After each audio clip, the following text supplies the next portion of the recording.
Today on How It's Made.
Bye, have a great time.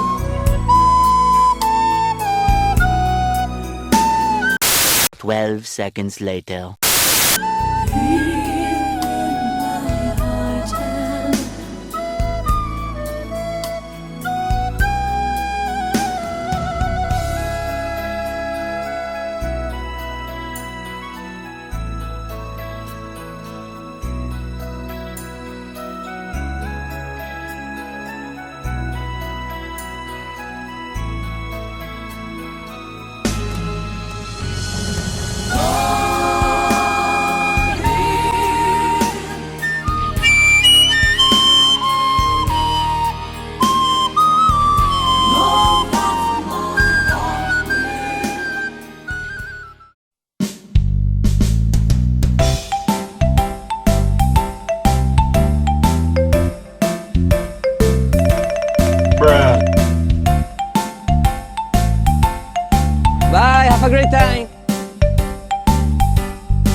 Bye, have a great time.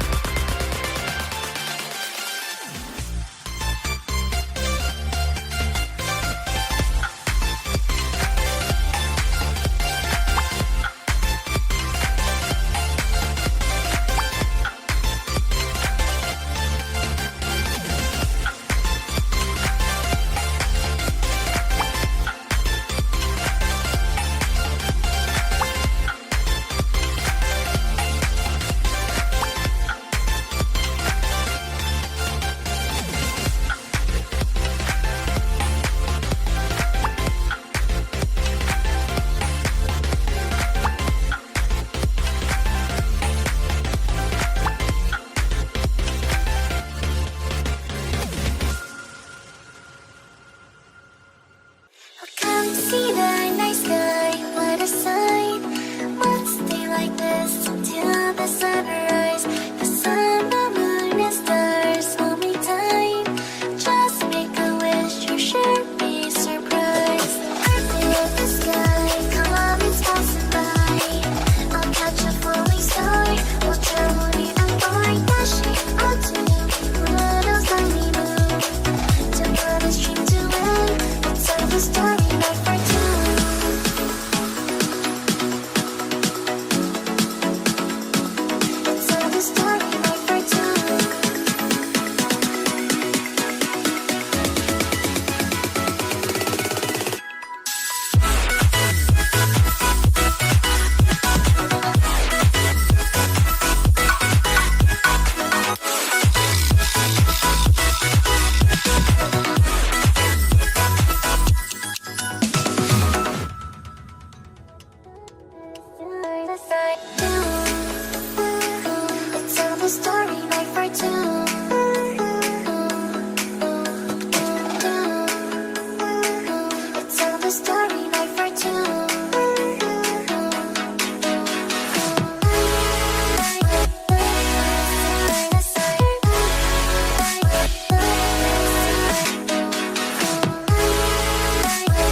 Hey guys, Captain Rainbeard here again with another episode of How It's Made.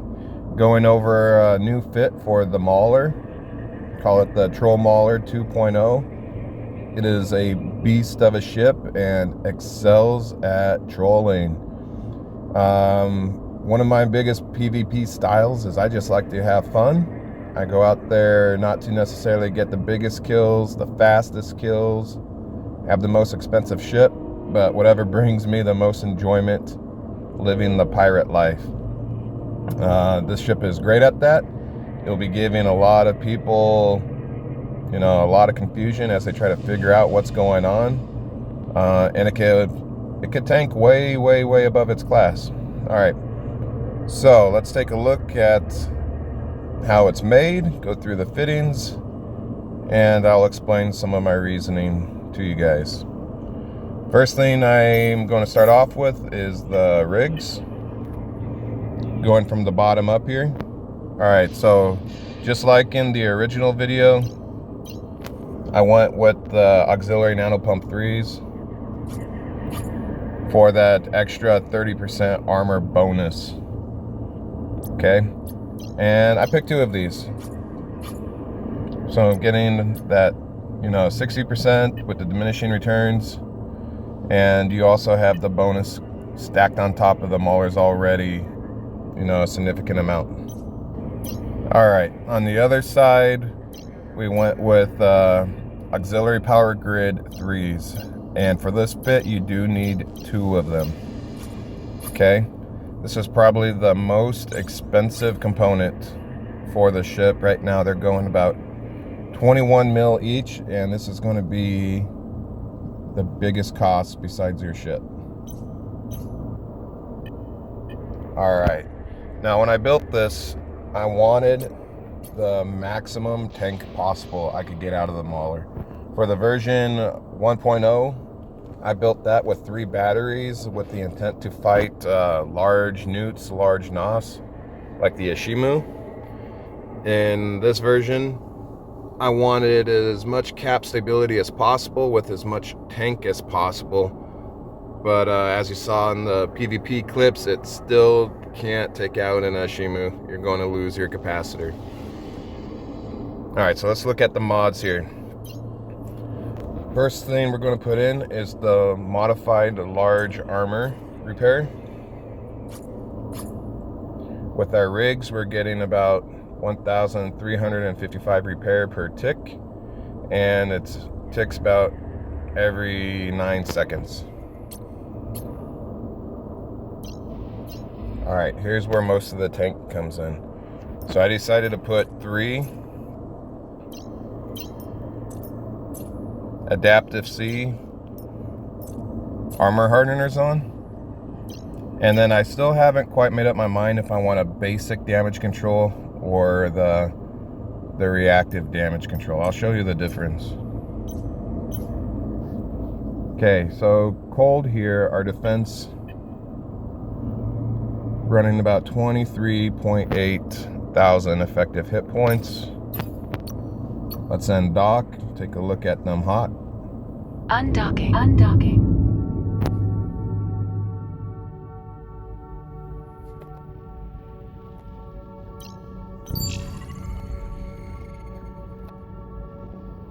All right.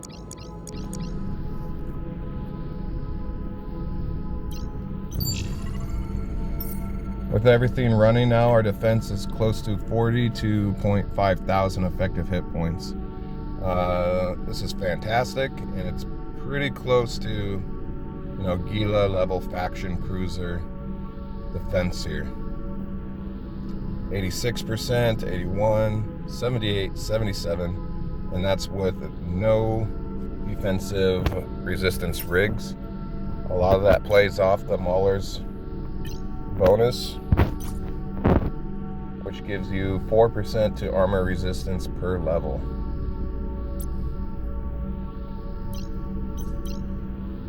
All right, so I'm going to dock back up and put the DCU on. Docking request accepted.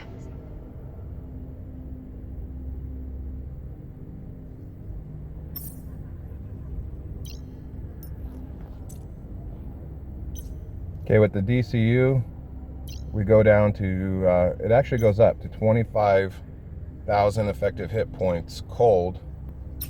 All right. The issue with it is, after undocking, we activate all the other hardeners. Let's see. All right, without popping the DCU, you know, we're down about 4,000 effective hit points. So that's the trade-off you're given for getting rid of the reactive. Once you do activate it, though, of course, your hit points are going to become, you know, absolutely ridiculous. 104,000 effective hit points with the DCU running. Can be really effective versus like a Vigilant or a Cinnable that are running their DPS mods to try to get you through that high DPS spike, and then you can tank them with your others. But I don't know. Right now I've been running the reactive for the higher sustained resistances. Docking request accepted. All right, let's put the rest of this out.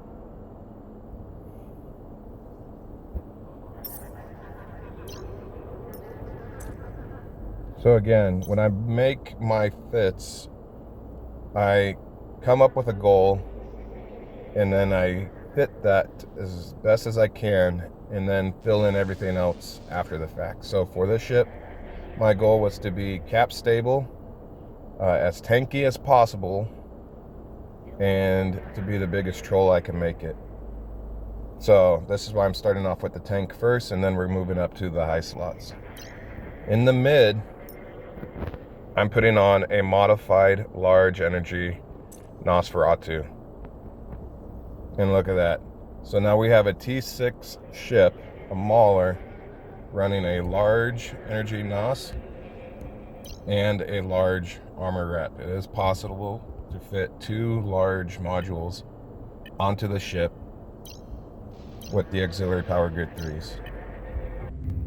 Okay, and with all that fitted, you can see we have a stable capacitor at about 60%.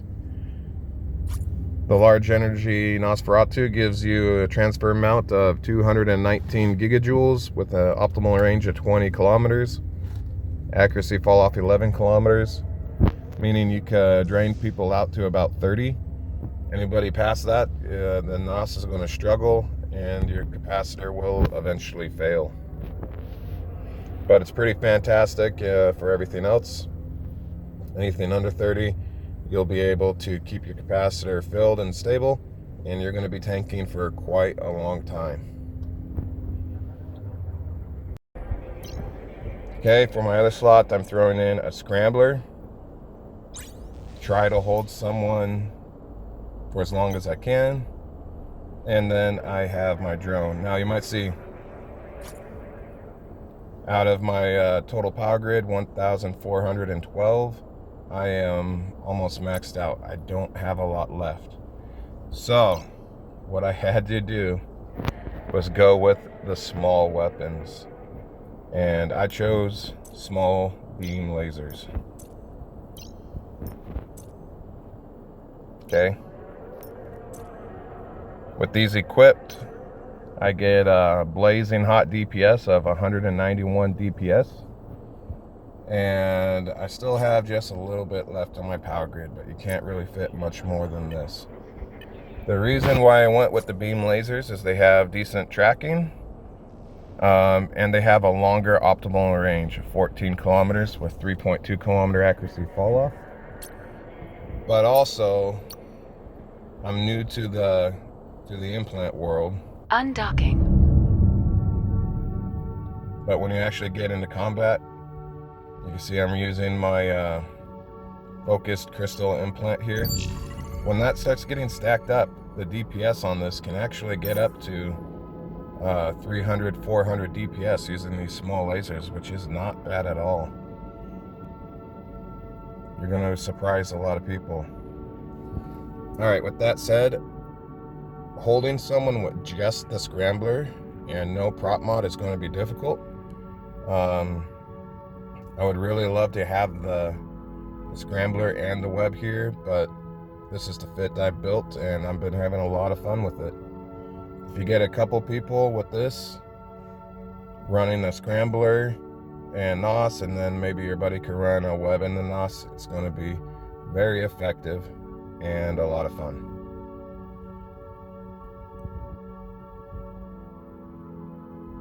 Alright, looking at the total price.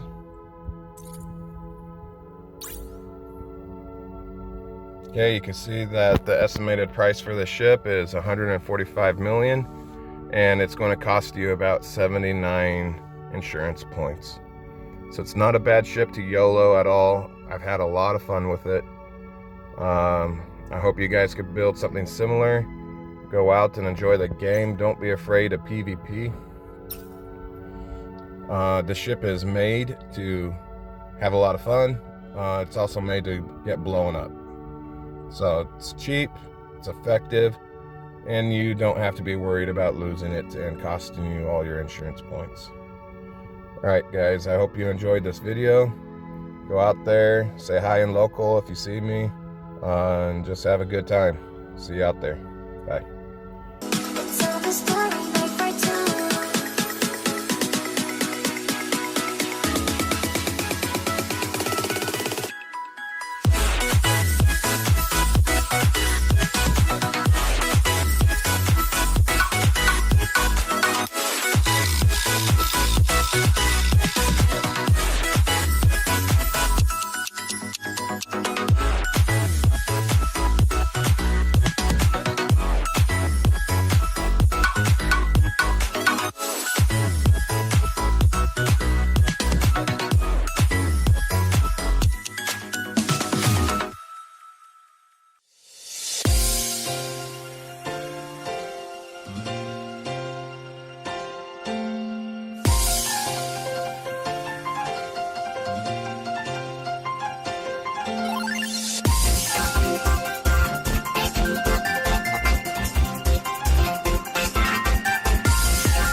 Bye, have a great time.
He can't be pleased. Toss a coin to your witcher, oh valley of plenty, oh valley of plenty, oh. Toss a coin to your witcher, oh valley of plenty.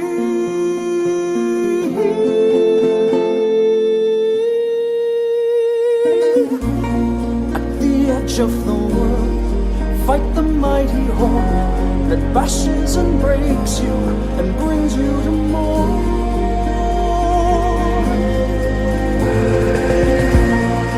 He thrust every elf far back on the shelf, high up on the mountain from whence it came.